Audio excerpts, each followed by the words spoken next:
Sir, what is your vision for Telangana? अब कैसा development करना चाहते हैं उधर? एक तो संपूर्ण देश का जो विजन है, हम 2047 विकसित भारत के लक्ष्य को लेकर के चलना चाहिए। तो भारत सरकार एक डॉक्यूमेंट तैयार कर रही है, काफी मात्रा में हमने कर लिया है। मैं चाहता हूं कि राज्यों ने और केंद्र सरकार ने मिलकर के एक ही दिशा में विकसित भारत के लक्ष्य को लेकर के चलना चाहिए। और उसमें हमारी तेलंगाना के पास अपनी एक समृद्ध विरासत है, क्षमता है। पहले के जमाने में तो मुंबई, कलकत्ता, चेन्नई, दिल्ली 4 शहर जाने जाते थे। बेंगलुरु, हैदराबाद अपनी एक ताकत को लेकर के दुनिया में उनका नाम हुआ, लेकिन राजनीतिक स्थितियां बिगाड़ दी। मेरी दृष्टि से होलिस्टिक प्रोग्रेस के तेलंगाना में 4 मैं पहलू देखता है। एक, हमने आधुनिक इंफ्रास्ट्रक्चर में जितनी तेजी कर सकते हैं करनी चाहिए।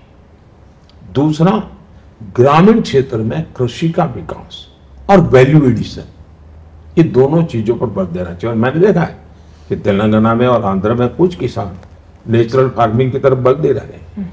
उसको बढ़ावा देंगे तो और उनका एक ग्लोबल मार्केट मिल सकता है। तो उन दिशा में फिर एग्रो प्रोडक्ट का प्रोसेसिंग, इस पर बल देना चाहिए। हम इंडस्ट्रियल पार्क की तरफ वहां जा रहे हैं ताकि वहां कॉटन के ग्रोवर है, तो उसको भी बहुत बड़ा लाभ होगा। कुछ स्थान पर गन्ना किसान है, तो हम इथेनॉल पर जा रहे हैं, तो उनको बहुत बड़ा लाभ की संभावना है। दूसरा, अब जमाना है, अर्बनाइजेशन होना ही होना है जी, हम रोक नहीं सकते। तो अब रोते बैठना कि अर्बनाइजेशन को अपॉर्चुनिटी मानना, मैं मानता हूं कि भारत के नेतृत्व की, हर राज्य के पॉलिटिकल लीडरशिप के नेतृत्व की कसौटी ये है कि वो अर्बनाइजेशन को अपॉर्चुनिटी माने और अभी से प्लानिंग करें। और इसलिए मुझे लगता है कि तेलंगाना के 5-7 शहरों को मोस्ट मॉडर्न डेवलप करने की दिशा में जाना चाहिए। हैदराबाद को तो ग्लोबल सिटी के रूप में डेवलप करना चाहिए, क्योंकि हैदराबाद का ग्लोबल वैल्यू है। हैदराबाद कोई एक राजधानी ऐसा नहीं है, भारत का एक शहर ऐसा नहीं है, उसकी अलग अहमियत है।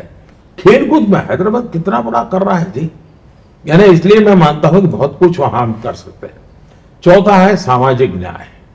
मैं मानता हूं सोशल जस्टिस के बिना हम समाज में इतना बड़ा अंतर हो कि भी कुछ लोग बहुत है, लोग कुछ पीछे हो, तो ये नहीं चल सकता।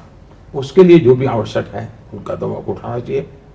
तो इस इंफ्रास्ट्रक्चर विकास, अब जैसे हमने नेशनल हाईवे 6 लेन बना रहे हैं, रेलवे MMTS नेटवर्क का विस्तार हम कर रहे हैं, हैदराबाद सहित प्रमुख शहरों में वंदे भारत मेट्रो ट्रेन, उस दिशा में हम काम कर रहे हैं।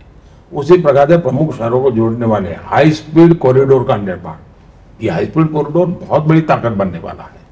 लॉजिस्टिक हब के रूप में भी वो एक प्रकार से ये कॉरिडोर काम आने वाले हैं।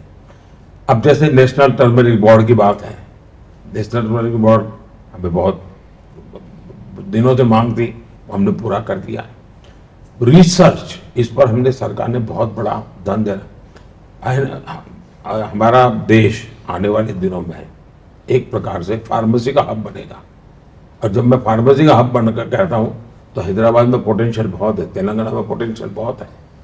तो इन सारी चीजों में अगर हम विकास में बल देंगे तो बाकी तो डिजिटल है, कई चीजें हैं जिसको हम लेकर के आगे बढ़ सकते हैं।